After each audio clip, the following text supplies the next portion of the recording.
Банктагы рассрочка тууралуу айта кетиңизчи, адалбы? Ислам принцип каржылоосу менен эгерде бере турган болсо, ошонун жолдорун, эрежелерин, шарттарын эске алса адал. А башкасы адал эмес. Мен атамга акыл үйрөтүп коем. Ак болуп калбаймынбы? Өзүм коркомун Алладан дейт. Жо эми атага мындайча айтканда бир мугалим болуп албаш керек.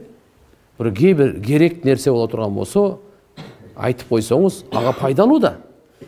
Анын деле сыймыгы да. Акыл үйрөткөндөй эмес, ага мындайча айтканда сөздү айтканда үстүртөн таштабай, астыдан сунуш кылып айтып коюңуз. Ата мындайраак болсо керек. Сөздү. Ушундай болсо жакшы болот эле, мен ушундайды уктум эле.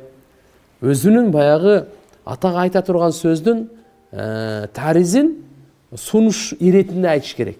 Мындай, андай эмес, мындай дебей, өкүмдөй эмес, сунуш иретинде. Буйрук иретинде эмес. Вот ошондо акыл үйрөткөндөй болбойт. Болбосо пайгамбар саллаллаху алейхи вассалам бир жолу сахабалар менен отуруп суроо берип калды. Момунга окшош дарак. Кайсы дарак депчи? Мен бирөө мунчукпай отуруп калышты, таппай калышты, бирөө паланча дарак деди, түкүнчө дарак деди. Жок, андай эмес деди. Абдулла ибн Умар разияллаху анхунун баласынын аты Абдулла болчу. Ошол айтайын деп анан уялды. Дагы айтпай койду. Кийин пайгамбар саллаллаху алейхи вассалам ал курма дарагы деп айтты. Анан кайтып келатканда атасына айтып атпайбы Абдуллачы?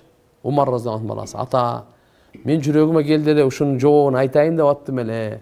Бирок уялып айтпай койдум дегенде Умар разияллаху анхунун баласын урушту. Сен айтып койбойбу элең? Сен айтканда мен сыймыктанат элем. Мен үчүн чоң сыймык шарап болот эле. Ошончо сахабалардын арасында мына менин балам жооп берди депчи. Бул акыл үйрөтүү эмес. Эгерде биле турган болсо, айтып койсо, бул жакшы нерсе болот. Көп учурларда пайдалуу болот. Бирок атага бирок түзмө-түз болгондо, баягындай дагы бир айтып коеюн, башкаруу. Сен канча акылдуу болуп кетсең дагы, канча билимдүү болуп кетсең дагы, канча мансаптуу болуп кетсең дагы, атаң карып калса дагы, атаңда андай билим жок, мектепте эле бүткөн, бирок ага мындай тигиндей деп буйрук иретинде айтканга мүмкүн эмес. Сунуш иретинде айтканга уруксат.